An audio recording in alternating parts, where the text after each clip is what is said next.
¿Qué pasaría si supieras que todo aquello que te cause terror es real?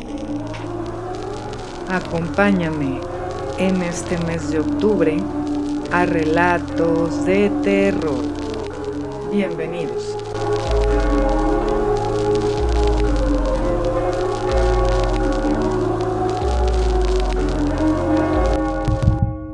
Saludos y bienvenidos sean todos ustedes, queridos philosophers.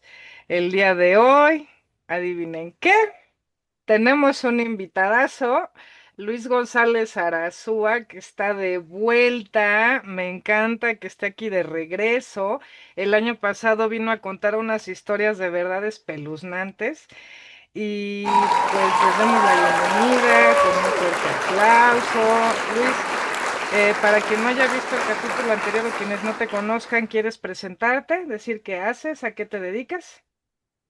Bueno, yo soy Luis Arazúa, soy profesor universitario de muchas clases, hasta luego me da pena decirles porque dicen que quien abarca mucho aprieta poco, pero les juro que estoy apretando lo más que se puede.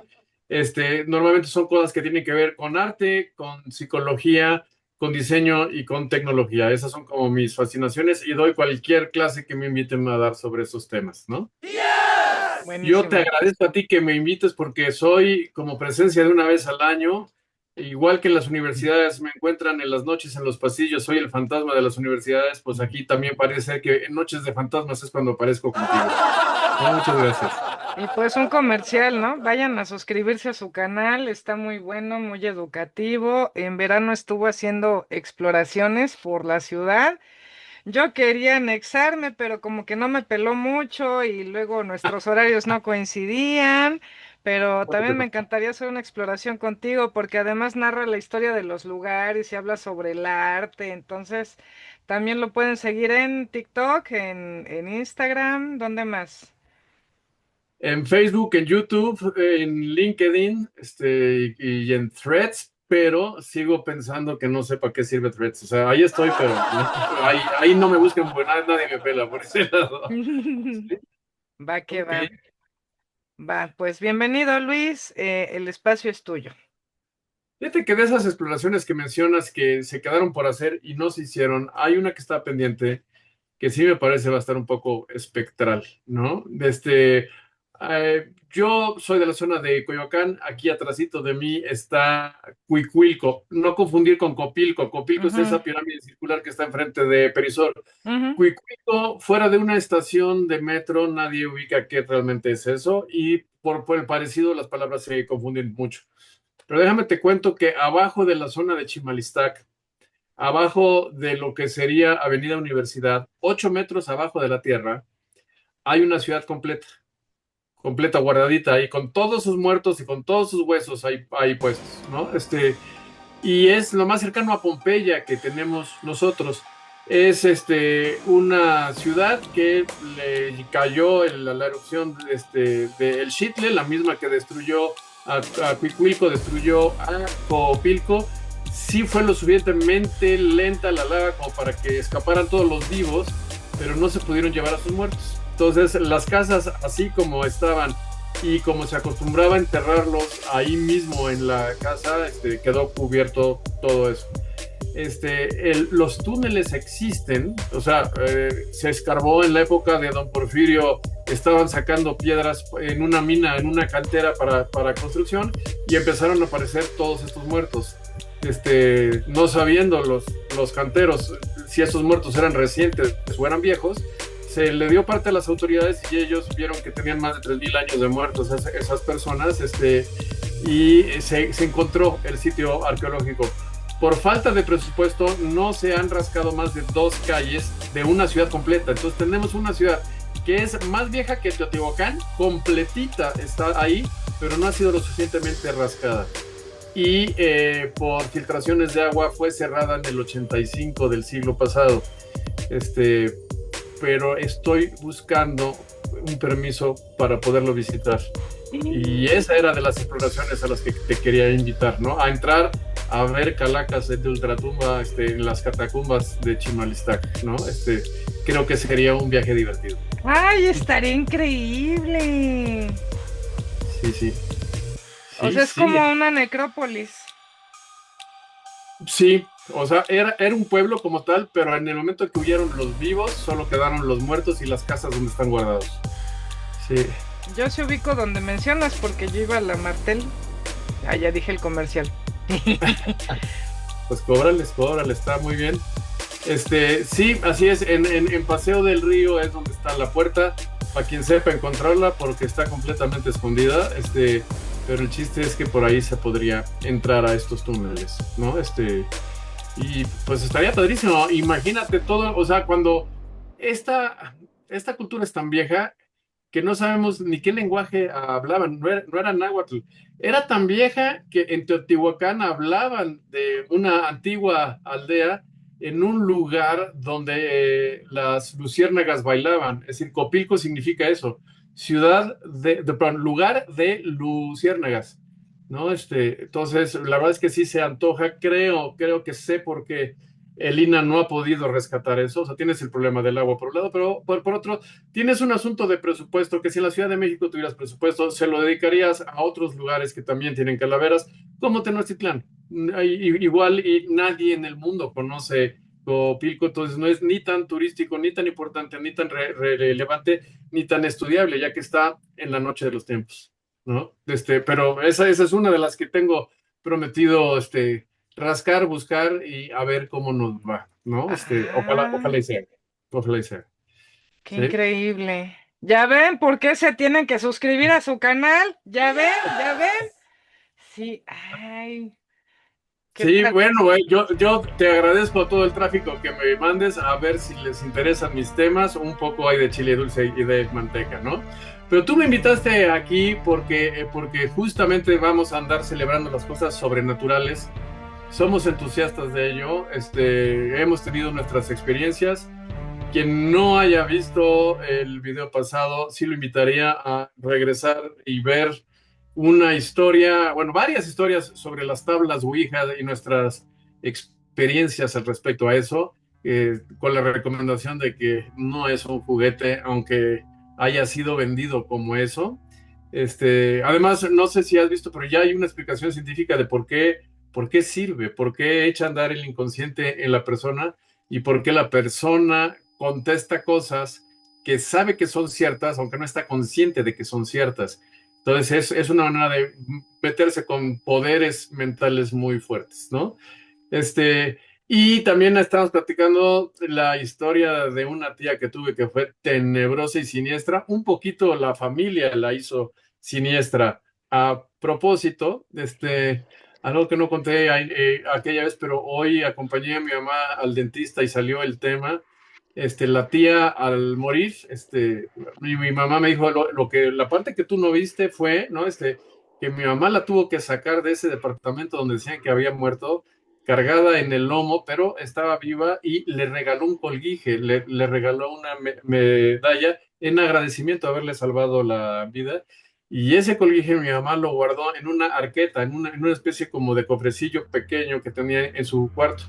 Ahora, mi mamá acostumbra, es diabética y no puede comer azúcar, entonces nunca lo hace públicamente, pues siempre tiene, es como esas abuelitas que tiene escondida ahí el caramelo, el mazapán, las frescas escondidas en algún lugar, ¿no? O en varios lugares escondidos, ¿no? Y sabiendo esto, yo alguna vez siendo niño me puse a explorar el cuarto, tratando de buscar justamente esos chocolates dulces o lo que fuera, y de repente me encontré la joya y la reconocí. Reconocí el colguije. Era una especie como de collar de piedra verde que tenía en el centro una máscara como medallón con cara de persona, pero con rasgos indígenas. Era una especie como de cosa maya, ¿no? Y era, bueno, de piedra verde, grandote. Entonces me acuerdo que teniendo las manos en la tapa de la caja y abriéndola, dije, mira, el medallón. Y al querer meter la mano, ojo, tenía de este lado agarrada la tapa, ¿sí? Ujú. Se cerró sacando, o sea, zafándome, esta mano se cerró y me pellizcó los dedos de la otra mano. Y Ujú. yo, bueno, chiquito como estaba, lo interpreté como un manazo de parte de la tía diciendo, eso no es niño, no, no es tuyo, niño, no toques, ¿no? Hazte, ¿no? Entonces, bueno, de la tía todos tendríamos historias que contar, a todos asustó, era como una persona muy arisca, que pasó a ser la mala del cuento cuando en realidad lo que tenía es que era una persona muy sola, ¿no? Ajá. Dentro, dentro de las personas que están relacionadas, con mi mamá y que alguna vez trabajó con ella, mi mamá tenía una secretaria, que era de pueblo. Y en su pueblo tenía una abuela que decía que podía cazar brujas, ¿sí? Y eso era interesante. A mí, yo no lo he experimentado eso nunca, pero seguramente habrás oído gente que dice que las brujas en provincia, en la provincia mexicana, por lo menos, se ven como bolas de fuego que flotan y danzan en los campos. ¿Has oído esto? Sí.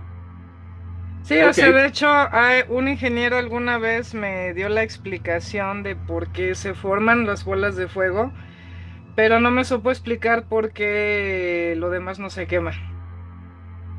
ok. De hecho, tengo una foto, luego te la mando. Este, ¿Tienes es una foto de una bruja? de una bola de fuego que no tenía que estar en donde tenía que estar, donde estaba, no tenía que estar en donde estaba, La explicación del encima de ingeniero un árbol. ¿Mm? involucra gases o cargas eléctricas. Era cambios de temperatura que chocaban, cambios de temperatura como contrarios y a la hora de mezclarse provoca como cierta reacción y es por eso que se forma un fuego. Ujú. Pero lo que yo no sé es cómo demonios lo demás no lo quema. Sí, una explicación que suena muy erudita, pero explícame esta, y ahí te va. Esta secretaria aseguraba que cuando iba con la abuelita en el camino, apareció la ya mencionada bola de fuego por ahí, ¿no? Y Ujú, entonces dijo, abuelita, ¿qué es eso? Y la abuelita le dice, pues es una bruja, mijita. Y la niña se espantó diciendo, abuelita, sácame aquí, yo no quiero tener nada que ver con la bruja, me da miedo. Y la abuelita que te digo que se las daba de cazadora de brujas, te dice, no te ujú. preocupes, estás conmigo, no te va a hacer nada. ¿Quieres que te la traiga? Y la otra dice, no, ¡Ay, no! espérame Ajá. tantito. Y traía la abuelita, insisto, con la vestimenta de pueblo, se quita el rebozo, ¿sí? Lo alarga como si fuera una bufanda, como si fuera un trapo largo, ¿sí? Y agarrándolo y estirándolo y diciendo cosas que solo ella sabe qué son, da la vuelta y hace un nudo. Y cuando lo aprieta, la bola de fuego se acerca, ¿sí? Y lo sigue agarrando y hace un segundo nudo, lo aprieta y ¡brum! Ya la tienen enfrente. Y la niña muerta del susto diciéndole, por favor, abuelita, no hagas eso, por favor, yo no la quiero aquí. Y entonces le dice, cálmate, mija, no te hace nada. Y entonces, como si fuera mago, agarra todo, lo junta a la boca, le habla, y cuando lo separa, el fuego se desvanece y desaparece, ¿sí? Entonces, ante la explicación del ingeniero estaría la experiencia de la secretaria, ¿no? Si sí fuera solo temperatura, ¿cómo le haces para jalarla con un rebozo, ¿no? Lo cual lo hace interesante. Yo sí creo que mucha de esta sabiduría de pueblo debería ser revisada, porque en un principio no creemos en cosas de brujas, porque nos creemos demasiado listos, demasiado tecnológicos. En Ujú, los tiempos de la inteligencia artificial no pueden existir esas cosas. Y ujú. sin embargo, esas cosas han existido, existen y siguen pasando. Y a lo mejor valdría la pena, con una mentalidad más abierta, entender por qué pasan. Te conté lo de mi maestro de filosofía y sus dolores de cabeza, que se supone que era él quería encontrar una razón científica, y en realidad le dijeron que le habían hecho una brujería. ¿Te conté eso alguna vez? A ¿No? ver, Ok. cuenta. A lo mejor lo conoces porque voy a decir su nombre total. Yo me imagino que él hasta gracia le haría que lo mencionara aquí. Mi maestro de filosofía en historia del arte se llama, o bueno, pues, era mi maestro entonces, pero actualmente vive y lo vi hace poco, se llama José Luis Barrios.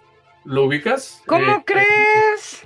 ¿De Sí, verdad? sí, sí. Ah, El que tenía todas estas teorías, como de la posmodernidad y la muerte del arte y todo este rollo, bueno, a sí, él, persona seria, sí, erudita, sí, instruida sí, y sí, leído, sí. a él lo embrujaron, ¿sí? Ay, Y no. entonces, sí, y entonces él que no cree en estas cosas, ¿no? Dijo, no, no, no, pues es un médico, le dolía la cabeza, los síntomas eran esos, ¿no? Agotamiento, dolor de cabeza, un malestar generalizado, como si le fuera a dar una gripa, pero sin que nunca entre la gripa como tal, ¿no? Y entonces fue y lo revisaron varios médicos, pero ninguno dio, o todos tenían una teoría de que podría empezarse a manifestar, y todos le dieron medicina, pero la verdad es que él no se alivió con nada de esto, ¿sí? Ujú. Y una de las compañeras en el salón, ¿no? Que se las daba también de bruja, dijo, no, a usted le hicieron un trabajo, ¿no? Entonces yo sé cómo arreglarlo. Usted tiene que hacer un rito y ya con eso ya estuvo. Y el otro le dice, ¿qué rito? Ni qué rito yo soy ateo, yo no creo en estas cosas, ¿no? Por Dios. Y le dijo, no, no, no tiene que creer, nada más lo tiene que hacer, Ujú. ¿sí? Y es algo interesante de la magia. Muchas veces la magia y la religión no son la misma cosa. En la magia, tú generas una serie de acciones y nada más porque las hiciste, la naturaleza te hace caso. ¿Sí? A diferencia de la religión, en donde requieres el favor de la deidad para que te haga caso, y solo si estás de buenas con esa deidad funciona. Ujú. No, no esto lo dice Antonio Caso en su libro, ¿cómo se llama? El pueblo del sol. Ahí establece que hay una distancia entre religión y magia, y que en algunas zonas de México lo que se practicaba no era la religión, sino la magia. ¿Sí? Pudiéramos Ok. decir, en el caso de Tlatilco, por ejemplo, que no hay evidencia de religión en Tlatilco. Tienes una sociedad prehispánica en donde tienes mucha evidencia de magia, pero no hay ninguna pirámide y no tienes a ningún dios local. Tienes figuras de dioses, por ejemplo, olmecas, que está hasta Veracruz, Tabasco, ¿no? Entonces, hay algunos grupos mexicanos que han establecido más la predominancia no de la religión o no de la santería como ritos mágicos relacionados a la religión, sino la magia pura y dura. Tú lo haces, funciona. Igual que tu abuelita te decía, para que no llueva, mija, cruza dos cuchillos en el jardín. No le tienes que rezar a nadie. No, tú nada más lo haces y no llueve, ya estuvo, ¿no? Entonces hay como esa idea, el ser humano tiene la posibilidad de dominar la naturaleza sin la ayuda y beneficio, ni contubernio con alguna deidad trascendente, ¿sí?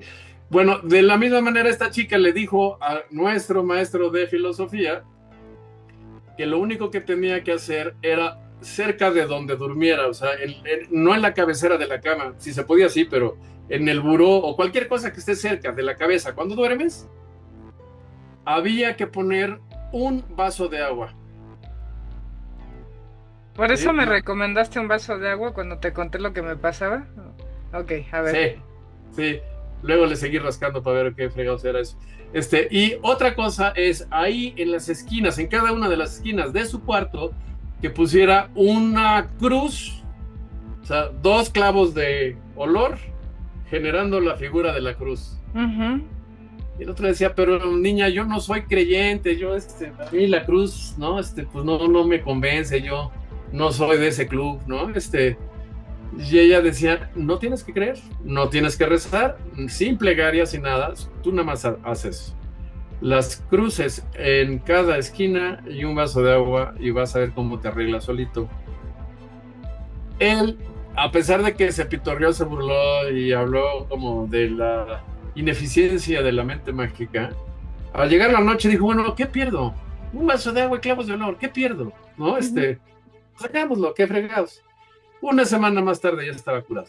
Sí, y entonces eso nos lo comentó en clase diciendo, yo no sé por qué, pero estas cosas funcionan, ¿no? Y a lo mejor dentro de nuestra mentalidad, no damos. Quiso la coincidencia que esa misma semana en la que se curó y nos dijo lo de los clavos y el agua, tuviera yo clase de restauración con otra maestra, muy querida maestra de aquellos días, de restauración que se llama Armida Alonso. Armida Alonso nos estaba tratando de enseñar cómo restaurar cuadros del siglo XVIII y específicamente figuras de santos talladas en madera o los marcos de cuadros viejos, ¿no? O los bastidores que luego están apolillados, por ejemplo, ¿no? Y nos decía, lo que tienen que hacer es usar clavos de olor. Y esto me llevó a la otra plática que decía, a ver estas coincidencias tan interesantes, ¿por qué los clavos de olor?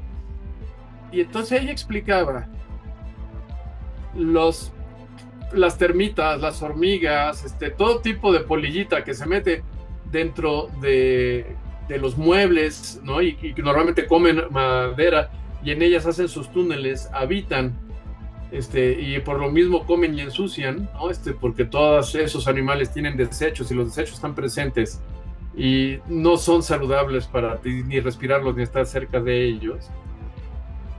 No, o sea, sí tienen ojos, pero no funcionan sus ojos como los nuestros, ¿no? Tú estás en tu casa, yo estoy en la mía, lo estamos viendo a través de una pantalla. Nuestros ojos están hechos para ver a lo largo de distancias largas o medianamente largas, ¿no? Pero una hormiga de nada le serviría ver desde adentro de la casa hasta la calle, ¿sí? No tiene esa necesidad. Entonces, el espacio que sí pueden ver es hipofocal, son 1 centímetro o unos cuantos, ¿sí? Pero con lo que se orientan es con las antenas. Ujú. Y las antenas son susceptibles a olores. Y el clavo de olor huele muy fuerte, Sí, lo ¿sí? repele, ¿no? Lo repele y antiguamente los dentistas lo utilizaban para dormir los nervios. Eso en las antenas de un insecto los deja neutralizados, los atonta, la fortaleza del poder de esa esencia. Entonces, si tú pones, decía, o sea, nos recomendaba para quitarle plaga, utilicen una bolsa de plástico de basura de las gruesas, completamente negra para que no entre la luz, meten su pieza y meten una tapita de pentaclorofenol. Y entonces está fácil encontrar esa sustancia. ¿Qué pasa si no encuentro el famoso ese pentaclorofenol? Dice, bueno, en ese caso utilicen clavo de olor, misma, en la bolsa lo encierran y eso va a fumigarlo, ¿no?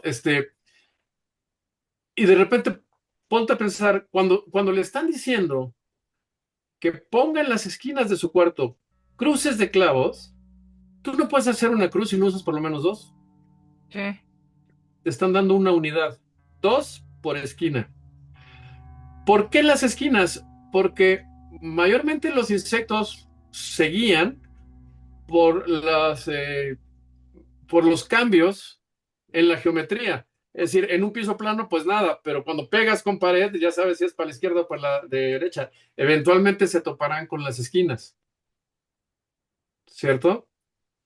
Y entonces, si tú vas regando de dos en dos los clavos, que estaba la indicación de que había que cambiarlos a la semana una vez, ¿no?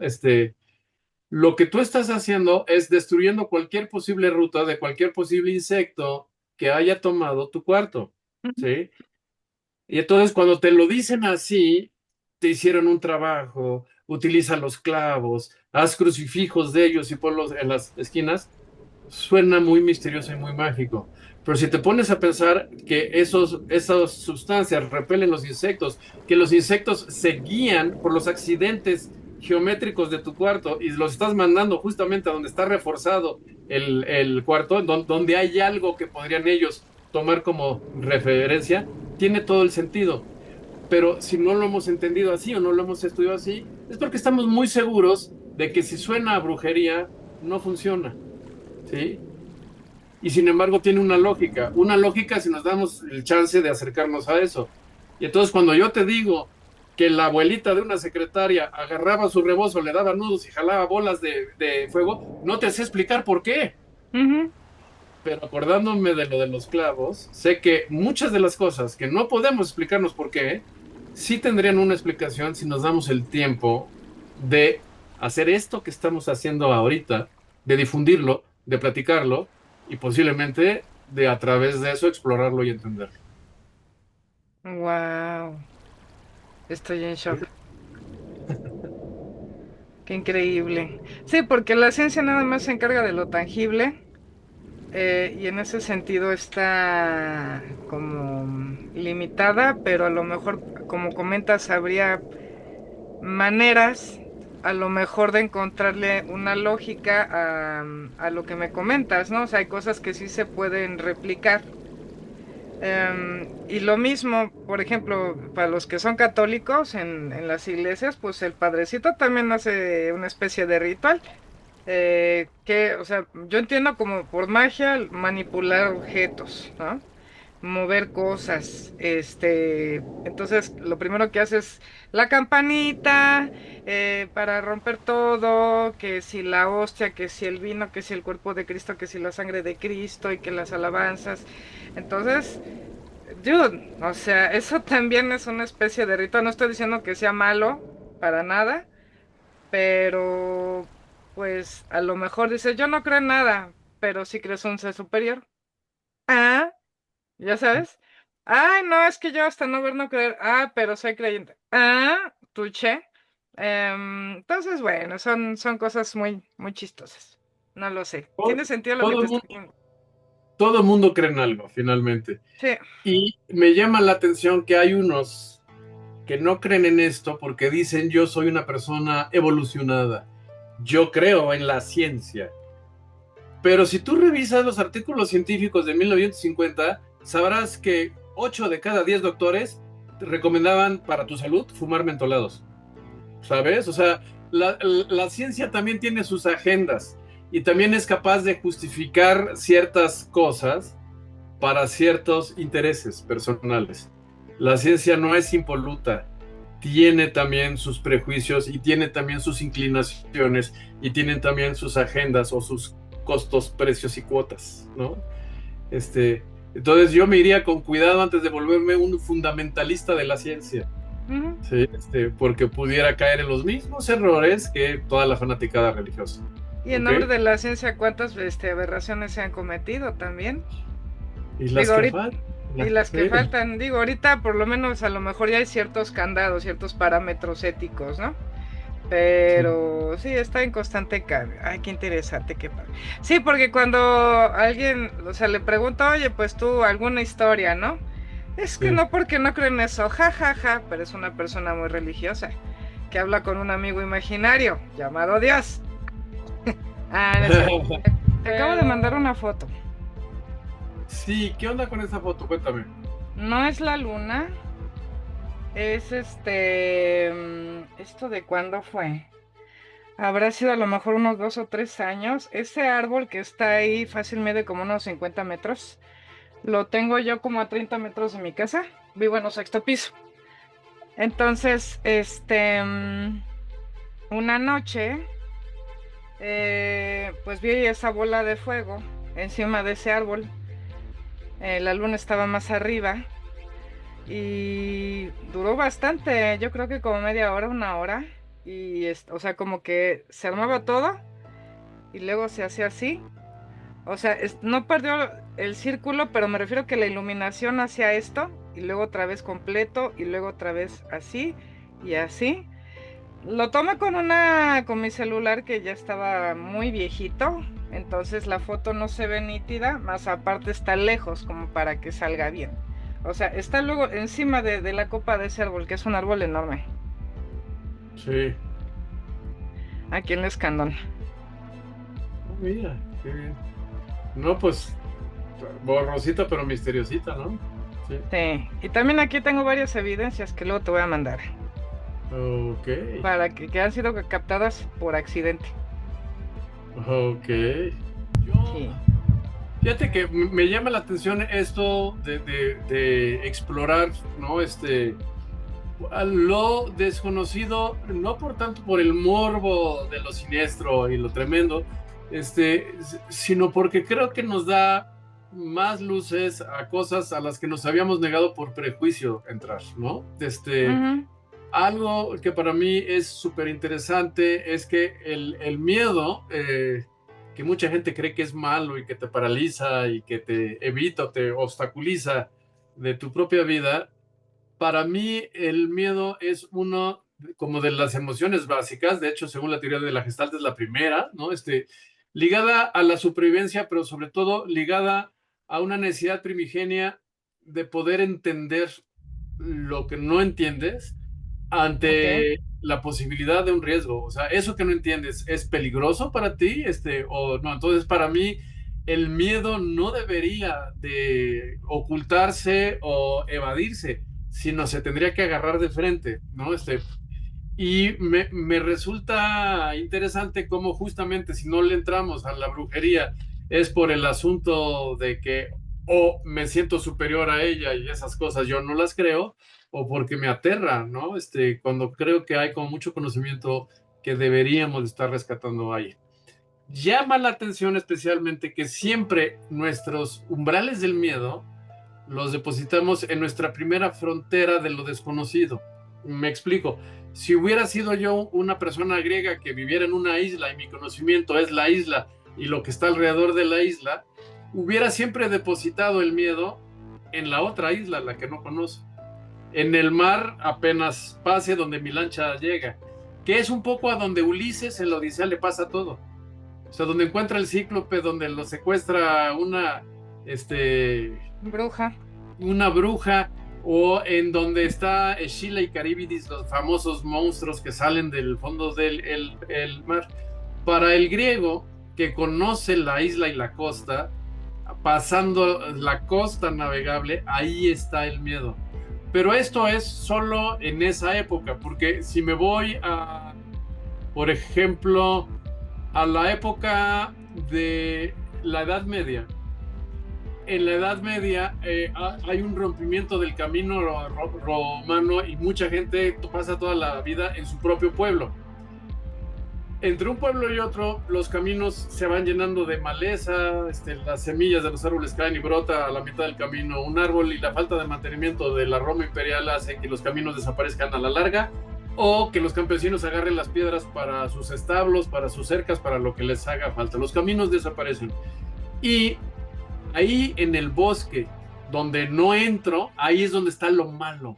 Ahí vive en una choza la bruja. Ahí en una cueva hay un dragón. Ahí en la mitad del bosque hay una torre en donde vive un brujo que hace hechizos que no puedo entender. Todo lo malo pasa en el bosque para el hombre medieval. Para la época de la exploración de Colón y de todos ellos, lo malo sucede en el mar abierto, en lo más lejano del mar, en el Pacífico o en el Atlántico, en cualquiera de esos dos, va a haber sirenas y californios, va a haber criaturas estilo pulpos, ¿no? Dragones marinos y criaturas tremendas. Para una época más estilo Julio Verne, está o en el centro de la Tierra o en 20.000 leguas abajo del agua, ¿no? O Entonces, en sí, una isla misteriosa. siempre hemos expulsado nuestros miedos a la primera frontera con aquello que conocíamos tantito antes, pero cuando pasamos ese tantito antes llegamos a donde no conocemos, ahí está el miedo.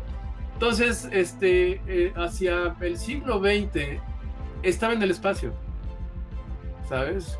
Estaba en otros planetas.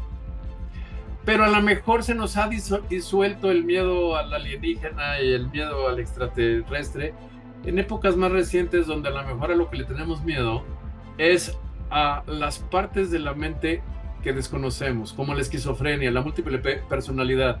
Es decir, lo que yo cargo dentro de mí, que yo no sé qué cargo. ¿Sí? Eso es lo que nos da miedo. Y eso nos llevaría a a la evolución, pues, de la literatura de miedo, que a su vez va a dar paso a películas de miedo y más recientemente a series de miedo, ¿no?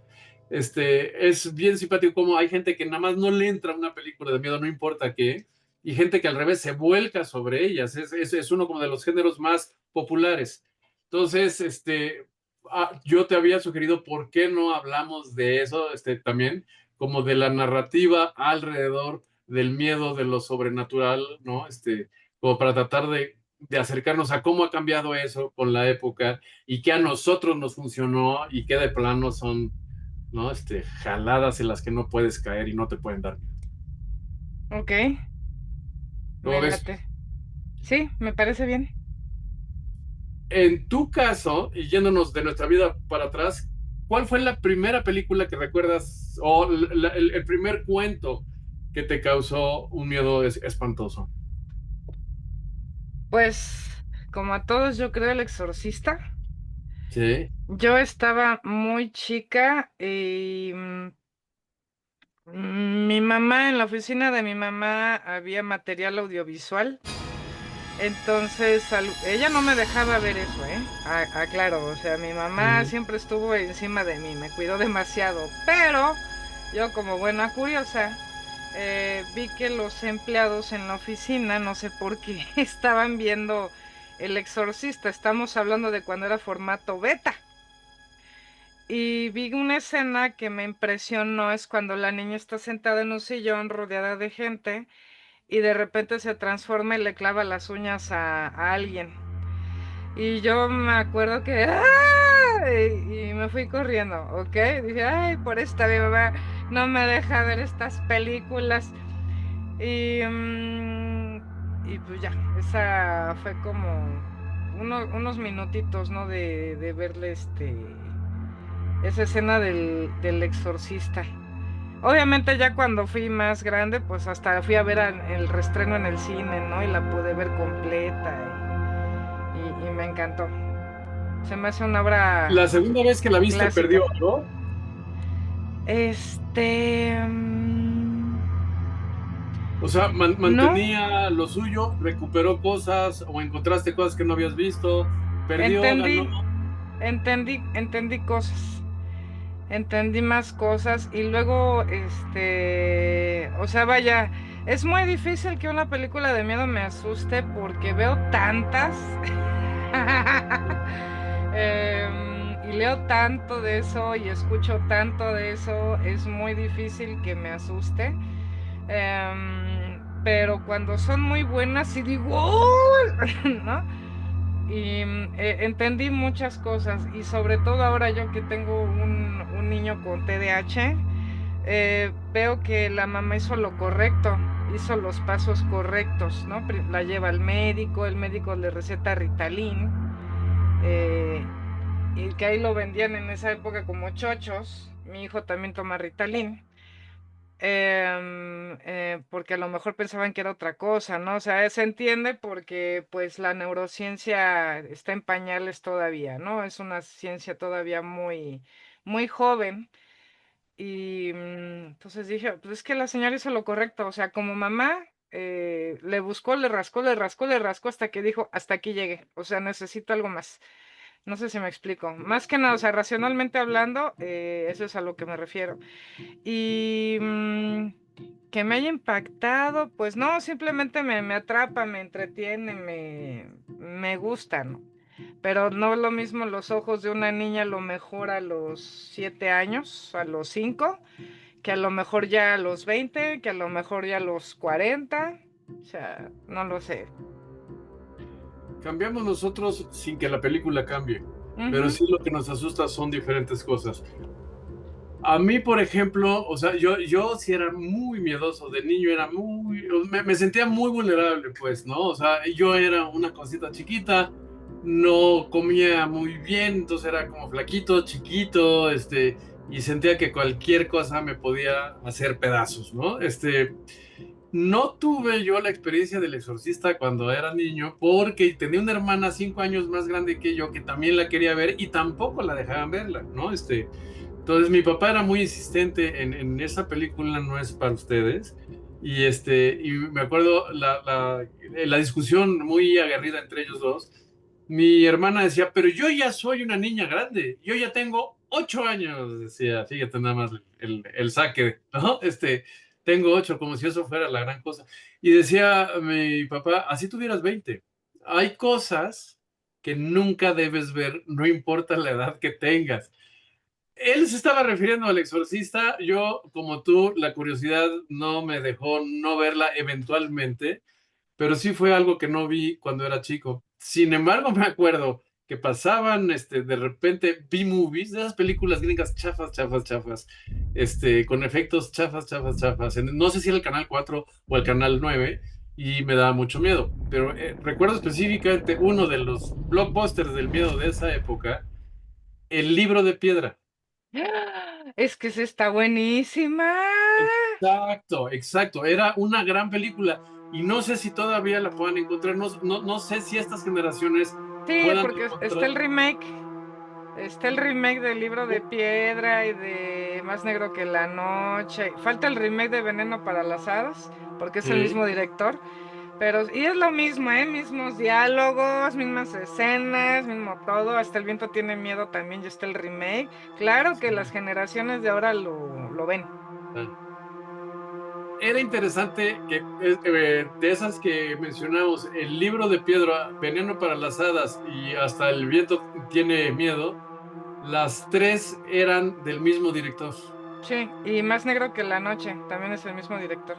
Más negro que la noche. Es Carlos Enrique Taboada, es Ujú. el hombre que hizo esto. Para mí es un ser non plus ultra porque logró en una época donde las películas tendían a otra cosa, o sea, a El Santo echando brincos, él hizo este tipo de películas de terror, que sí tenían galleta, pues que sí lograban despertar cosas inconscientes en las personas, ¿no? Entonces, para mí, él siempre será un adorado de saber manejar las películas. En los remakes no sé si se consigue, aunque repitan frase por frase, no sé si logran esa calidad de miedo que generaban en nosotros. ¿Sí? No sé si tú te has puesto a comparar la versión original contra el remake y si funciona. Me aburre el remake. Entonces a lo mejor le falta cierta magia, ¿no?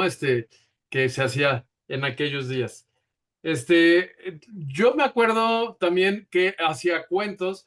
Cuando me contaron el cuento del almohadón de plumas de Quiroga, Ay, también estaba yo pasmado. O sea, yo tenía que revisar la almohada, ¿sabes? Como que no me era fácil dormir sí. después de haber leído el almohadón de plumas, que también, si no se conoce, lo recomiendo. Es breve y es durísimo, ¿no? Ujú, Como del terror latinoamericano.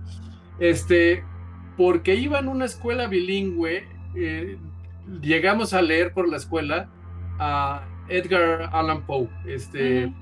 y entonces que le llamaban como el rey del terror o el rey del misterio, me gusta mucho por su elegancia, por su desesperación, por un estilo, ¿no? Tiene como una flema británica, casi aristocrática, cuando habla sobre las familias viejas y los temores. En sus historias casi siempre hay una historia como de rencor y de venganza, en donde el protagónico hizo algo malo en el pasado y ese algo malo regresa para jalarle las patas, pues, ¿no? Para reclamarle una muerte, un homicidio, una traición. Muy diferente el personaje posterior a él, que si Edgar Allan Poe es el rey, sería el príncipe, que es Howard Philip Lovecraft, pero ese sí nunca me lo mencionaron en mis historias, mis maestros, ya ese me lo topé yo solito, ¿no? El creador del terror cósmico. La idea de que mientras que Edgar Allan Poe habla de los fantasmas, o sea, del muerto que vuelve, Lovecraft habla de un terror cósmico o algo que nunca estuvo vivo y por lo tanto no puede morir. ¿Sí? Mm, Y entonces es completamente otra cosa. Y ujú. además establece algo que yo siempre supe, sobre todo conociendo a mi maestra de matemáticas, que hay lugares en donde la verdadera maldad es exacta, es precisa, es matemática, el número es malo, ¿sí? Y Ajá, y el infierno no es flama, es juegos puzzles geométricos tan complejos que no hay cabeza humana que pueda resolverlos y está atrapado por ellos. ¿Sí? Para un chamaco que reprobó matemáticas, esto era verdaderamente el infierno. O sea, pensar, híjole, no va a poder salir, ¿no? Está de la patada, ¿no? sí. Entonces, todos estos autores exploraban ciertas cosas y dentro de ellos, Lovecraft explicaba dentro del miedo que la humanidad pasó de ser este animal, que se trepaba al árbol y bajaba fruta, a tener cierto sentido de superioridad a partir de cierta inteligencia. que toma en mucha estima como si fuera una gran inteligencia, pero no es tal, no es tan brillante como se cree. Y el conocimiento es un cúmulo de datos que sabe, que están regados en una especie como de isla del conocimiento, en un mar de datos aún no encontrados, de no conocimiento, de ignorancia, ¿sí? Y que eventualmente la gente científica, investigador, eran exploradores que agarraban una pequeña barquita y se lanzaban de esa isla al mar y empezaban a encontrar datos como pedruscos o arrecifes de coral que lograban tomar los datos y regresar para compartirlos. Y así salía uno y así salía otro. Y no habíamos tenido la capacidad de salir todos en conjunto y mapear todo el mar.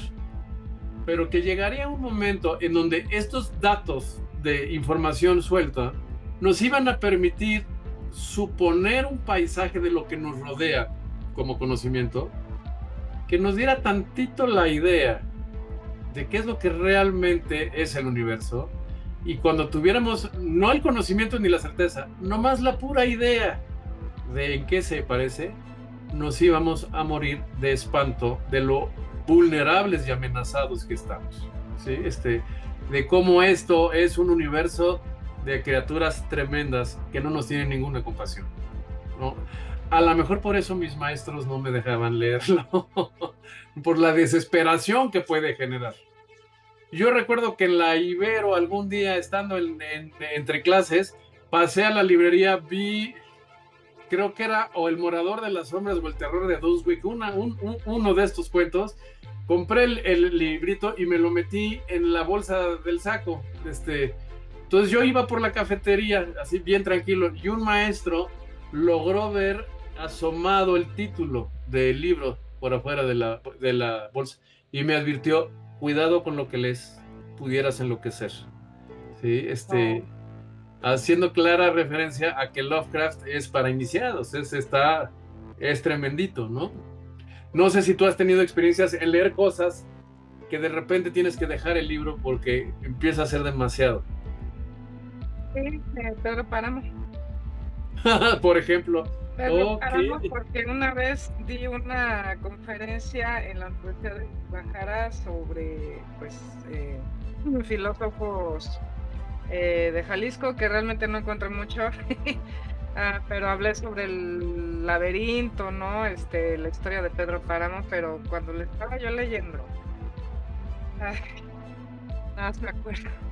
Y para que a mí me pase esto, empiezo a sentir una vibra muy pesada, porque lo tuve que releer, ¿no? Para hacer la ponencia. Y una vibra muy pesada, ya era de noche, me siento más productivo de la noche, sobre todo para María, porque está dormido. Y no, o sea, sentí una vibra tan pesada que tuve que parar y mis gatos, que son mi termómetro, los volteé a ver. Ah, están dormidos, ok, no pasa nada. Pero aún así me sentía yo mal, ¿no? O sea, si hubiera, pues, parte de mí, ¿no? O sea, salgo, pues los gatos me avisan. O sea, son muy sensibles. sí, claro. Pero con él sí. Y mira que sí he leído, y voy a ver con ojos diferentes a Lovecraft, la verdad. No había notado eso. ¿Qué has leído de Lovecraft? Ay, no me acuerdo los títulos, pero han sido muchos. Em, por ejemplo, bueno, hay mucha gente que lo toma como canon, ¿no? El libro, o sea, que crea un libro, ¿no? Ya se me olvidó de memoria de pez. Pero bueno, o sea, lo de las ciudades sumergidas y los monstruos o sea, sí he leído muchos, pero no me acuerdo ningún título, pero hay un libro que la gente piensa que es real, pero pues él lo inventó. El Necronomicon. Ese. ¿Qué crees que fui este fin de semana a la Gandhi y ya lo andan vendiendo? Obviamente no es el Necronomicon, ¿no? Pero como es un libro ficticio famoso, pues alguien dijo, ¿por qué no publico uno y a ver quién me lo compra, ¿no? Entonces, de repente lo podrás encontrar en la Gandhi si tienes con qué comprarlo. ¿no? ¿Cómo Claro. ves? Y sí, para mí Pedro Páramo se me hace, aparte de triste, deprimente, todos sus cuentos de Juan Rulfo son muy deprimentes, muy tristes, pero el de Pedro Páramo, ay no, o sea, no puedo con eso de verdad, está cañón, y aparte lo he tenido que dar en clase, cuando di la clase de cine, literatura y persona, ¿no? Onda así, lo volví a retomar, este, sí está complejo, o sea, Uy, filosóficamente está muy complejo. Tengo que ir muy despacio para abordarlo, ¿no? ¿viste la serie de Netflix? ¿Qué crees? Que mi marido la vio y partes que vi dije, no, no me gustó. O sea, como no van acorde al libro, la verdad no me atrapó. Visualmente está muy padre y la fotografía, el escenario, los vestuarios, ¿no? Me gusta mucho. Pero la verdad es que no me atrapó, sentí como que era un guachicol. Y la verdad no, lo poco que vi no lo quise ver más porque Yo recuerdo, por ejemplo, que cuando leí las enseñanzas de Don Juan, de Carlos Castañeda, sí lo tuve que soltar. O sea, pasé de decir qué interesante tema este de la brujería y de la iniciación del brujo, a empezar a reconocer cosas que había vivido en la vida o que me habían contado, a decir esto, trae un rollo de iniciación en sí mismo el libro que pudiera llegar a ser peligroso, ¿no? Reconocí que no estaba yo leyendo algo que fuera meramente entretenimiento o divertido, me estaba yo metiendo en universos que estaban, comprometidos, digamos así, ¿no? Y decidí dejarlo, o a sea, pesar de la consideras, curiosidad que me daba. O sea, siento que dentro de tu alma empiezan a pasar cosas y también este sentimiento de la vulnerabilidad que te decía, bueno, de la que hablaba Lovecraft, de repente la empezaba a concebir, ¿no? Eh, alguna vez, no sé, o sea, yo de repente reconocía cosas que te digo, había vivido en la vida, pero no había sumado dos más dos, ¿no? Como por ejemplo, a mí me pasaba mucho que yo tenía unos maestros aburridísimos. En la primaria, sí, logré encontrar como el límite del aburrimiento en algunas clases. Sobre todo porque te dan ciertos temas que no son tus temas, ¿no? Pues esa es como la cruz que tienes que cargar cuando estás en la primaria o en la secundaria. A lo mejor ya más en las prepas puedes escoger para qué área vas o hacia dónde vas y ya en la universidad estás en lo tuyo, pero sobre todo en la primaria y en la secundaria tienes que cargar con todo un abanico de materias que asumen, son parte como de un conocimiento básico cultural. A la fecha, dentro de ese conocimiento básico cultural, todavía no le he encontrado un uso a saber cuáles son las algas cianófitas, por ejemplo. Me sigue valiendo madre, me lo enseñaron y me lo tuve que aprender, pero no me ha reportado una utilidad todavía, ¿no? Entonces, ese tipo de conocimientos te los zorrajan y yo como niño, mi manera de eludirme, pues era mirar a la lontananza, ¿no? O sea, quedarte viendo así al profesor y "Guau, estás en palabras de Buzz Lightyear, de cadete del espacio. Tu cuerpo está acá, pero tu mente está quién sabe dónde, ¿no? Este, y cuando te quedas viendo fijamente, muy relajado, respirando muy tranquilamente, empiezas a ver manchas. Si no mueves los ojos de una posición, estás viendo al profe o al pizarrón, pero nomás no estás enfocando nada. No sé si te ha pasado, no sé si has estado ahí que empiezan a hacerse como nubes de colores, ¿no? Verdosas, moradas, se empieza a llenar todo el panorama visual de nubes, ¿sí? Eso sale reportado en la enseñanza del 8 de agosto, en las enseñanzas de Don Juan, llegando, o sea, Carlos Castañeda insiste en que quiere él cruzar datos porque está haciendo una tesis sobre la herbolaria y las plantas medicinales con alguna creencia mágica del México prehispánico. A él finalmente estudiando en Yale y siendo un chicano, ¿no? Una persona con ascendentes, con parientes mexicanos, pero que quiere estudiar en Estados Unidos y quiere hacer una tesis en inglés. vino a México para estudiar el fenómeno que años antes había hecho este señor de Harvard, el psicólogo que había visto los hongos alucinógenos y había hecho toda la teoría del circuito de ocho, un tal Timothy Leary, ¿no? Que The Pope of Dope, pues, ¿no? Había generado una serie de teorías en cómo la droga en culturas primitivas y ancestrales es una forma de conocimiento, es una forma que tiene que ver no tanto con el lenguaje verbalizado de francés, inglés o español, sino con lenguajes químicos que tienen los seres vivos, que tiene que ver con percepción, que tiene que ver con intuición, ¿sí? Y según él, por eso las antiguas culturas utilizaban sustancias en estados alterados de conciencia. Lo que tú entiendes es aquello que el universo te dice como criatura primitiva, no como ser civilizado descendiente de una lengua romance, pues, ¿no? O sea, tiene otras maneras de acercarse y otros puntos de referencia.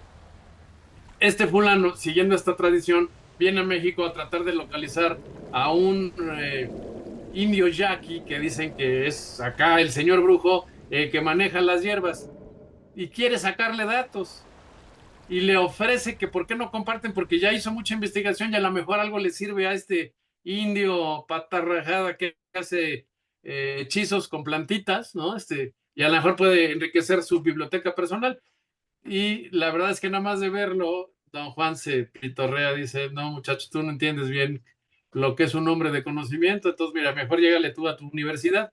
Pero cuando eventualmente lo convence, y ojo, no lo convence Carlos Castañeda por erudito, por científico o por tener mejores datos, tiene una visitación, don Juan, tiene un mensaje de los espíritus que le dicen, entrena a este muchacho porque va a ser importante para el futuro, ¿sí? Y entonces decide que lo va a aceptar muy a regañadientes y le dice, primera lección, esa es la del 8 de agosto, estando allá perdidos en la selva o en el cerro, pues más bien, ¿no? Porque no me consta que sea una vegetación muy selvática, ¿no? Nada más sé que están rodeados de la vegetación de ese sitio. Y estando sentado en una mecedora, meciéndose don Juan, diciéndole, la primera enseñanza es todo hombre de conocimiento, que es lo que tú pretendes ser, necesita encontrar en este mundo su sitio de poder. Encuentra el tuyo, ¿sí? Dentro de este pórtico, o sea, tu sitio de poder se va a replicar varias veces a lo largo del mundo. Tú donde estés encontrarás muy cerca un sitio de poder. El sitio de poder es el lugar en donde tú te haces más fuerte y puedes desde ahí combatir al enemigo. ¿Cuál es tu sitio de poder? Entonces el otro dice, pues aquí donde estoy. Don Juan le dice, no, ni siquiera la pensaste, ese no es. El otro dice, pues un sitio de poder, pues seguro donde don Juan está, ¿no? La mecedora. Y don Juan le dice, no, ese es mi sitio de poder, no es el tuyo. ¿Cuál es el tuyo? Entonces el otro lo está piense y piense y piense y le dedica toda la tarde y pasa este fenómeno que te digo que se queda viendo así, y el otro diciendo, no es que no entiendo qué me está preguntando y empieza a ver estas manchas. Y entonces cuando ve estas manchas dice, hay colores que me gustan y colores que no. A lo mejor mi sitio de poder es el lugar que tiene la mancha del color que me gusta. Entonces lo que él hace es, se quita el zapato sin parpadear, sin mover los ojos, para aventar un zapatazo y que caiga más o menos en el lugar donde vio esa mancha. Y dice, ¡ahí! Y don Juan le dice, no. Don Juan se cansa, se para, le dice, ¿sabes qué? Estás muy lento, me voy a pasar a acostar ahí. Cuando la encuentres, avísame. Y se va y se duerme. Y entonces el otro se pone y dice, bueno, a lo mejor si no fue el color que me gusta, pues a lo mejor el que no me gusta, el otro, pues, ¿no? Entonces lo marca, creo que se quita el cinturón, lo tira para ese lado, cae alrededor de la mancha, va a avisarle a don Juan y don Juan acostado ni se despierta, le dice, no, no lo has encontrado, síguele, ¿no?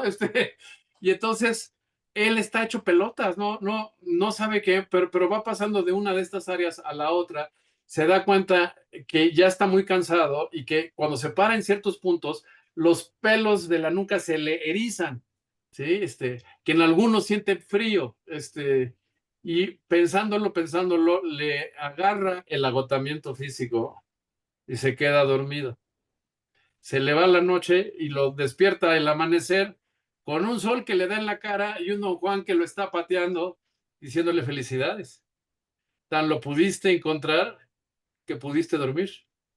Si no lo hubieras encontrado, no hubieras podido dormir. Solo tu sitio de poder te permite descansar plenamente cuando estás cansado, ¿no? Y de repente yo decía, ¿no?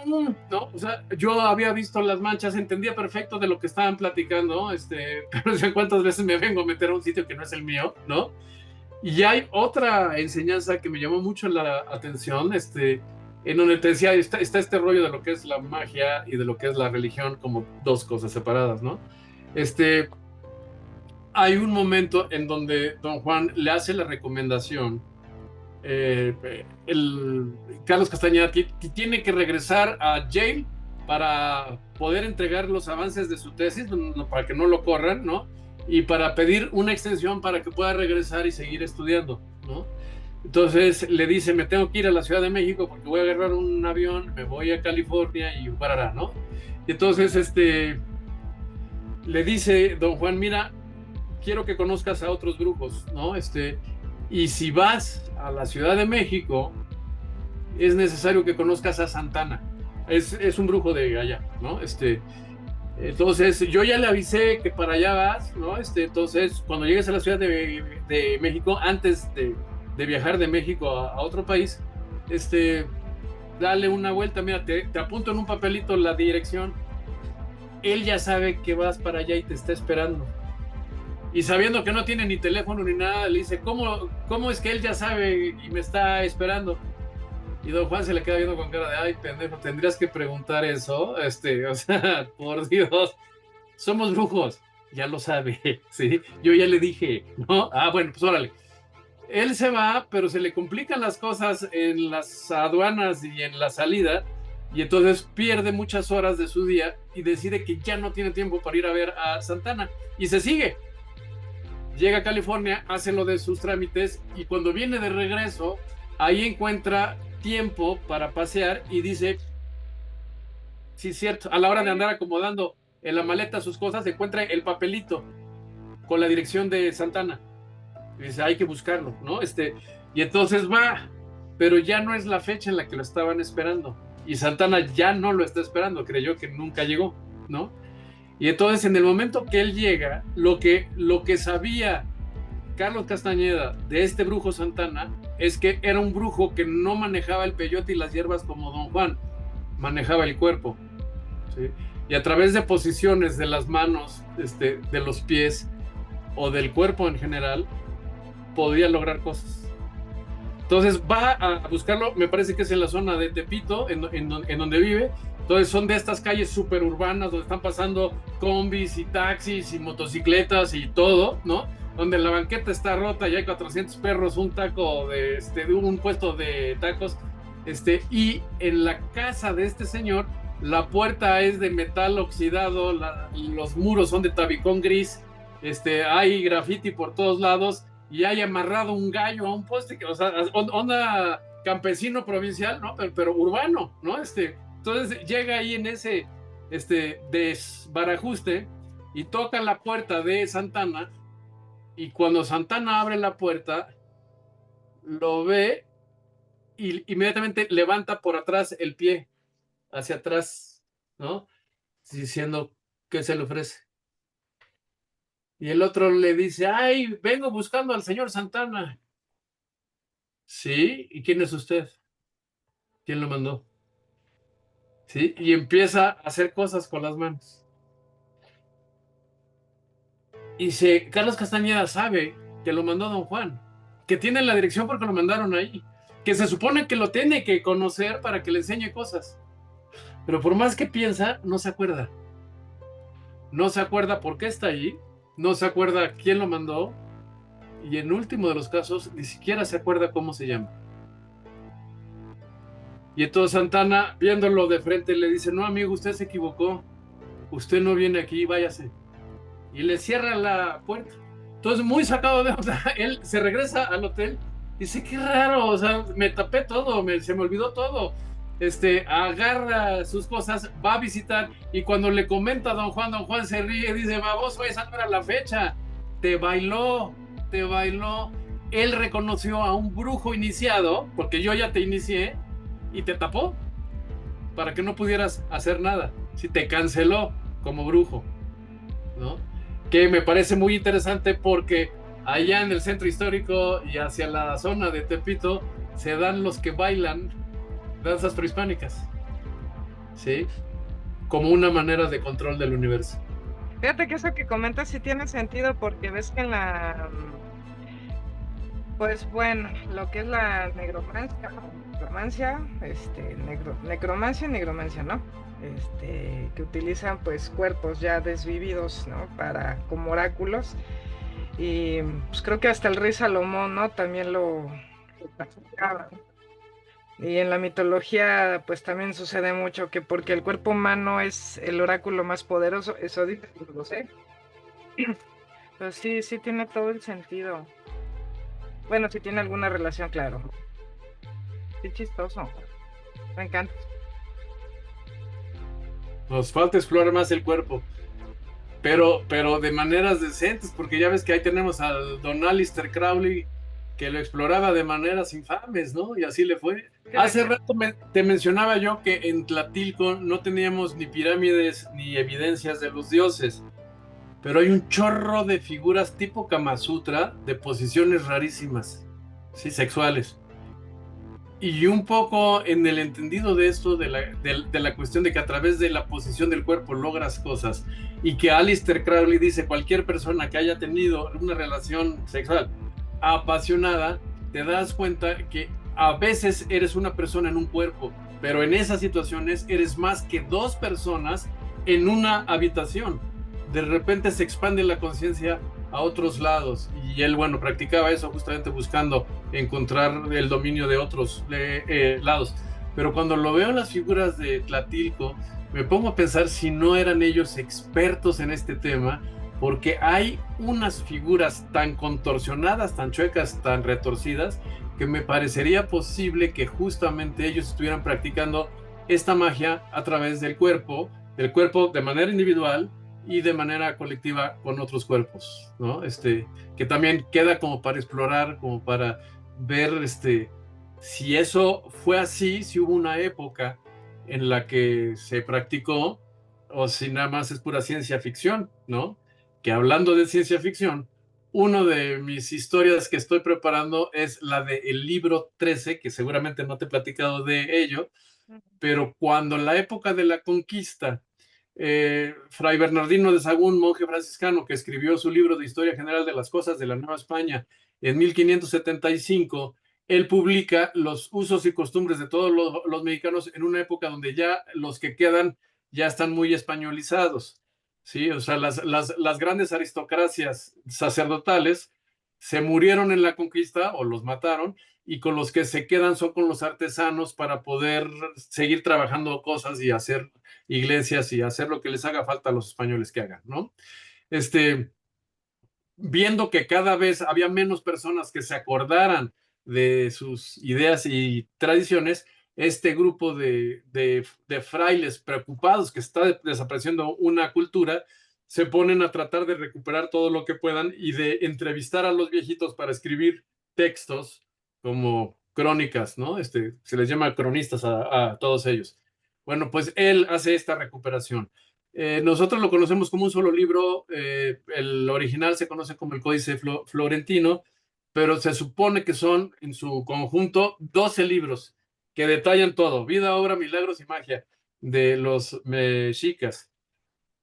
Pero decía algún antiguo maestro mío que lo de los 12 libros en realidad eran 13, pero uno se quedó en México porque era demasiado rudo lo que explicaba y que no le iba a caer bien ni al rey de España ni a las autoridades religiosas. Y como él era un franciscano en el convento de San Francisco Xochimilco, creo que sí es San Francisco, sino al convento de Xochimilco, le recomendaron que no mandara ese otro libro, ¿sí?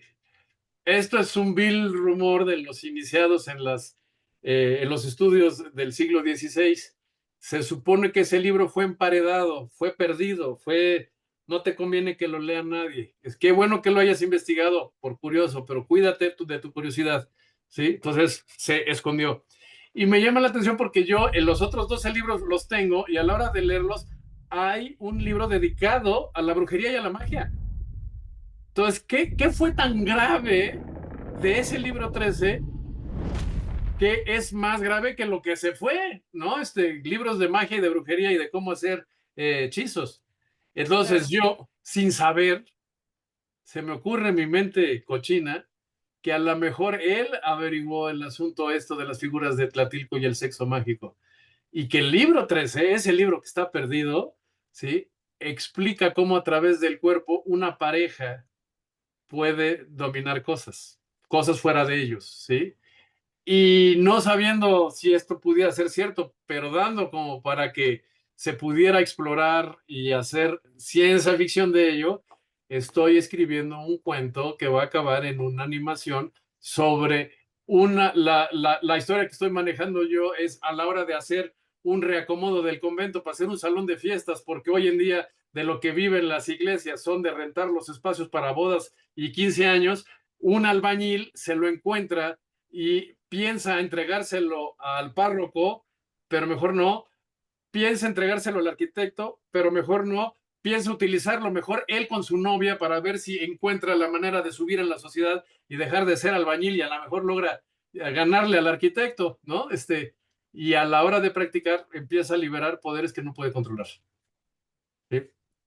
Esa es una historia que actualmente estoy trabajando. La, la historia entonces con la que andaríamos rematando esta sesión es algo que me pasó a mí cuando estaba pues ya en mi época de titulación, era mi último semestre o ya había salido, pero algunos de mis colegas o de compañeros de clase habían tomado puestos en diferentes lados, ¿no? La verdad es que en el tiempo que yo estudié historia del arte, éramos tan poquitos que cuando salíamos, pues todos nos acomodamos en algún museo específico, ¿no? Entonces yo acabé primero en el Franz Mayer, luego en el Museo Nacional de Arte y finalmente en San Ildefonso, pero tenía unos compañeros que acabaron en el claustro de Sor Juana. Y ellos me invitaron a una presentación de una exposición de un artista, me parece que era guatemalteco. Tenían ahí toda una galería y entonces iban a presentar las obras de este artista. Y pues todo muy bien. En aquellos días yo andaba de novio con una restauradora, y la invité, llegué con ella y ya estando ahí, pues vimos la exposición, todo muy bien, pero llegó un momento en donde nos engentamos, entonces nos salimos nada más para tomar aire a un lugar que se llama el Patio de los Gatos. En el Patio de los Gatos estábamos en la planta alta, o sea, tiene 2 pisos, entonces estábamos en el claustro alto, por decirlo así, y pues nada más andábamos platicando qué nos había parecido, qué opinábamos del artista, qué cuadro nos había gustado, o, ¿no? O cualquier crítica sobre el estilo, y platicando de eso. Y de repente yo sentí que alguien le iba a arrebatar la bolsa. No lo vi bien, fue como una sombra que estás viendo acá. Yo la tenía ella justo aquí, de este lado, pero de eso de que sientes que alguien está atrás. Y como ella tenía la bolsa de ese lado, pensé que a lo mejor era alguien que le iba a dar el jalón a la bolsa. Entonces yo pasé la mano y agarré la bolsa yo, como para no te la lleves. Y a la hora de voltear, sí vi una silueta que salió corriendo. Y entonces ella dijo, ¿quién es? ¿O qué pasó? Le dije, no sé, pero revisa tu bolsa porque se me hace que te acaban de sacar algo. Y eché yo la carrera atrás del individuo en esas ideas como de Superman sin capa que uno tiene cuando anda tratando de impresionar a la novia, porque últimamente si lo hubiera alcanzado, ¿qué le iba a hacer, no? Pero bueno, la cosa es que la dejo a ella, corro atrás de este fulano, veo a este fulano bajar por las escaleras y me acuerdo muy bien de la silueta, pero no reflexioné en qué era lo que estaba viendo. Nada más veía una persona alejarse y yo venía corriendo, bajando las escaleras corriendo y mientras el otro también corría hacia abajo de las escaleras. Llegando al final de las escaleras, las puertas para salir de esa escalera por ese lado estaban cerradas. y con una tranca puesta, o sea, llave, tranca, cerrado. Y el fulano corrió a través de las puertas, ¿sí? O sea, las atravesó. Entonces yo llegando, pues, o sea, me frené con las puertas diciendo, ¿qué pasó? O sea, ¿de qué se trata? ¿No? Tocando, diciendo, por aquí no pasa nadie, ¿no? Entonces regresé yo muy en duda de lo que había visto. Lo acababa de ver, pero no me lo explicaba. Y entonces ella me dijo, ¿qué fue lo que viste? Y yo le dije, no, dime tú, ¿qué fue lo que tú viste? Dice, bueno, pues un señor que corría, ¿no? Pero no era un señor normal, estaba vestido de cura. Y dije, sí, tenía una sotana, ¿cierto? O sea, yo lo vi vestido con sotana y no calculé por qué habría un fulano de sotana corriendo por las escaleras, ¿no? Le dije, pues con la noticia, no lo alcancé porque no está, porque está cerrado y porque el fulano salió por donde hubiera sido la puerta, si no hubiera puerta, ¿no? Pero pues no lo encontré. Y entonces, muy sacados de onda, nos pusimos, o sea, ya no hablábamos de la exposición, sino platicábamos de esto. Regresamos con los amigos y lo platicamos. Y ellos nada más se mordían los dientes así. Entendimos por la expresión de ellos que estábamos diciendo algo que ellos ya sabían, que para nosotros era raro, pero a lo mejor no era tan raro para estas personas que vivían y trabajaban ahí, ¿no? Y entonces nos dijeron, no, pues es que aquí pasan cosas, ¿no? Pasan cosas de esas, ¿no? Y esta es una historia que yo te había platicado a ti, pero que me había rehusado el año pasado a comentar, porque te decía, es muy inverosímil, no esto que te acabo de contar, sino lo que sigue, y que si yo no lo hubiera vivido, yo mismo no lo podría creer, ¿sí? A pesar de que me gusta el tema y a pesar de que lo exploro y que lo veo y que estoy abierto a interpretaciones, esto nomás no le hallo y me asusta recordarlo. Platicando con estas personas y ellos contándonos que cosas así ya les había pasado, decían, hay ciertos lugares del claustro de Sor Juana en donde se ven cosas y pasan cosas. Pero el peor de todos los lugares es el campanario, ¿sí? Ahí donde está la capilla, hay las escaleras que suben al campanario. Arriba está canijo. Han pasado cosas gravísimas, no cualquiera sube ahí, y nosotros no vamos porque ya nos han contado cosas y son tremendas. Y dijimos, a ver, o sea, típico baboso, a ver, ¿no? Y entonces nos dijo, no, a ver, madres, o sea, si ustedes quieren, les puedo prestar la llave para que ustedes vayan, pero estaría drogados si fuera. No vamos a subir, sabemos lo que pasa ahí y no nos interesa meternos con eso. Entonces dijimos, bueno, pues no, ya me picó la curiosidad, quiero conocerlo, quiero ver si realmente hay algo o si las historias están haciendo que estas personas se imaginen cosas. Entonces agarramos las llaves, nos metimos y empezamos a subir.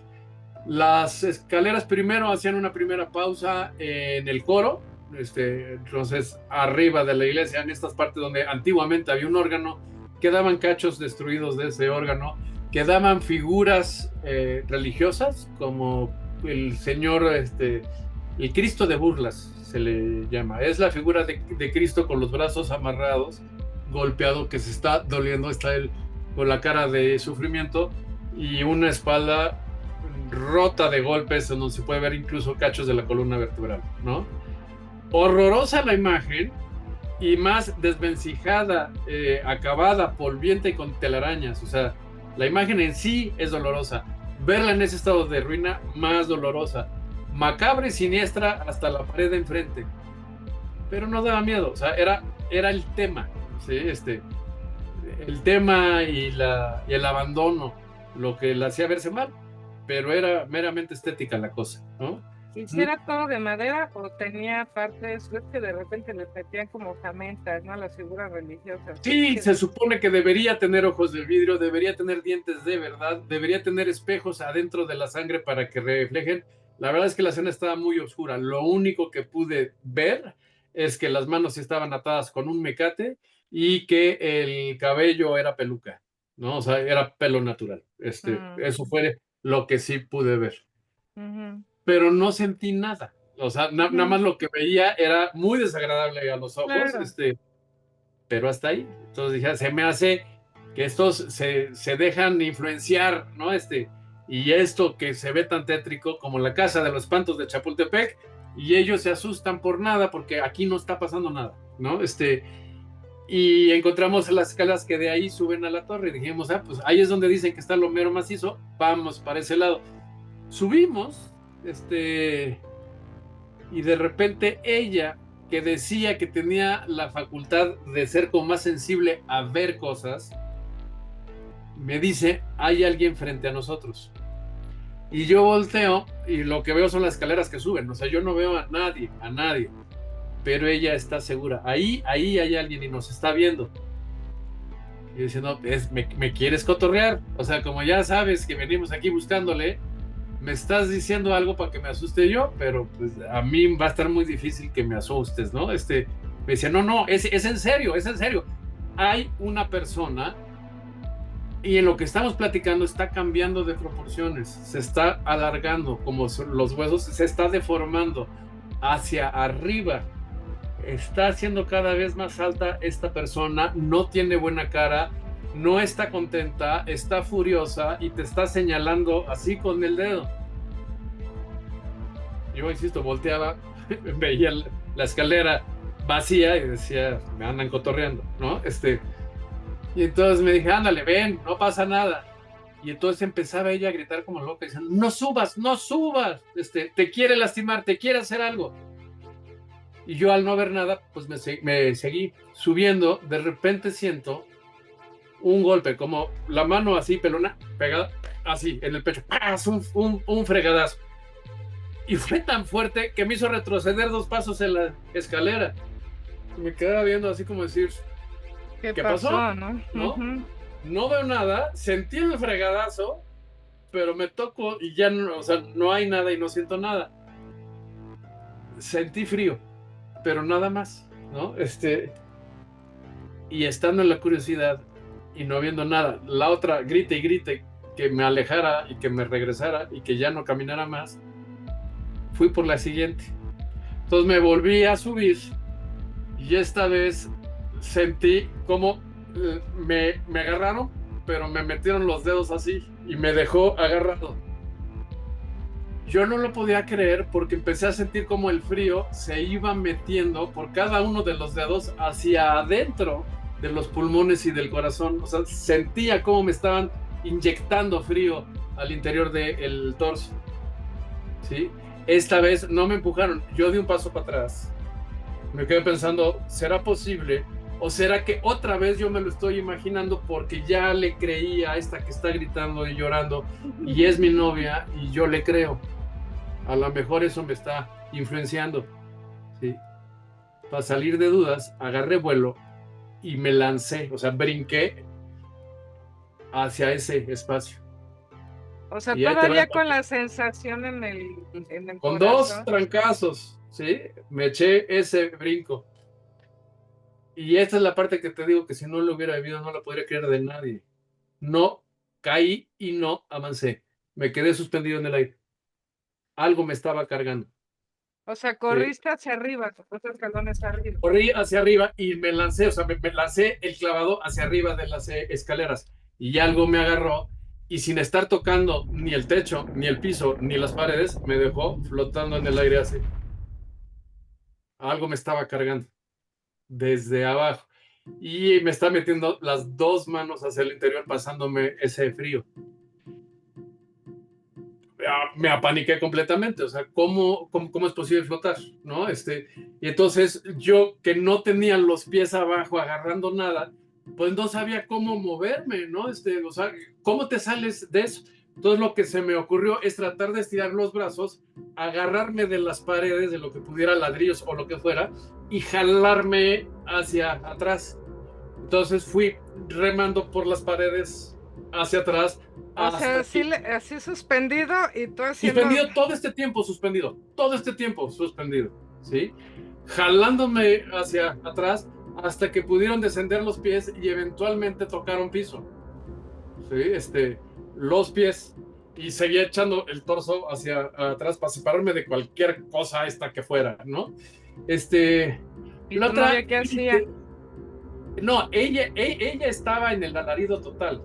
Ella estaba gritando, gritando, suéltenlo, déjenlo, suéltenlo, déjenlo. Pero yo nunca vi a nadie, ¿no? Y entonces, en el momento en el que tuve ya gobierno de mis propios pies en el piso, me di la vuelta y le dije a ella, vámonos, vámonos de aquí, vámonos. Y corrimos, corrimos, corrimos, corrimos, pero yo, esto puede ser por el miedo, esto puede ser por cualquier otra cosa que tú quieras, ya no podía ver bien. Toda la visibilidad se me hacía así, estaba muy mareado e iba con los brazos agarrándome de por donde pudiera, ¿no? Te Me ibas a tambaleaba. desmayar. Sí, pero el problema Sí. es que normalmente esos campanarios tienen ventanas para que entre la luz. Y las ventanas son del tamaño, o sea, de tu cabeza hasta el piso del escalón. Entonces sí sentí que en cualquiera de esas me salía por una de esas ventanas e iba a ir a dar a la calle, volando, ¿no? Este, entonces sí estaba muy astado, estaba tratando de recargarme como del lado interno de la escalera de caracol, bajar, bajar, bajar, bajar, bajar. En el momento que pisé el coro, se me quitaron los mareos y pude recuperar la visualidad normal orientada. De golpe pasé del mareo a eso. Sí, Y en donde, sí, dime. ajá, es que tengo una pregunta. Cuando sentiste, o sea, el golpe, y luego que te metieron esto, y luego que te levantaron, ¿ya estabas hasta arriba del campanario? ¿O todavía faltaban escalones? Todavía faltaban más de 10 escalones, ¿eh? Más de No, 10. no estaba realmente hasta arriba, le faltaba un cacho, ¿sí? Pero obviamente ya no lo visité, ¿no? Y ya estando en el coro y estando yo, ya recuperado, le pregunté a ella, ahora sí dime, ¿no? Perdón por no haberte creído, dime, ¿qué fue lo que viste? ¿Quién era? Y me dice, parecía de origen una mujer, pero te digo que se estiró, se alargaron las piernas, se alargaron los brazos, se le alargó como el cuello, se hizo larga, larga, larga. La vestimenta era de monja, pero los ojos eran negros, negros, de un profundo negro, y veía con mucho enojo, con mucha malicia, y te agarró, o sea, la que te cargó fue ella. No estaba sola, le estaban ayudando otros dos atrás de ella. O sea, eran tres personas en total las que estaban ahí. Nada más que ella era la que estaba enfrente y fue la que mejor pude ver. Nos abrazamos, nos tranquilizamos, pero habíamos pasado esto. A la hora de que bajamos para regresar las llaves, nos vieron sudorosos y con la cara que traíamos y No dijeron, que no, no. que no, sí, por eso no Ajá. somos nosotros. Tuvieron que ir a conocer y le tuvieron que ir a que les pasara lo que ya sabemos pasa ahí, ¿no? Y Eh, Esa fue mi triste historia que ha sido, sí, como la experiencia más ruda, más fuerte. Y yo siempre pensaba que las apariciones solo eran eso, solo eran visiones, solo eran oídos, solo era temperatura y nada más. Nunca pensé que pudieran lastimarte hasta ese día. es Ahora sí, que sí lo no era creo. un simple, no era un simple fantasmita, ¿eh? Era algo ¿Quién sabe más. qué era? ¿Quién sabe qué era? Pero sí tenía como unas características que me pudieron haber lastimado. Sí, te pudieron haber desvivido. Sí, sí, sí, sí la vi cerca.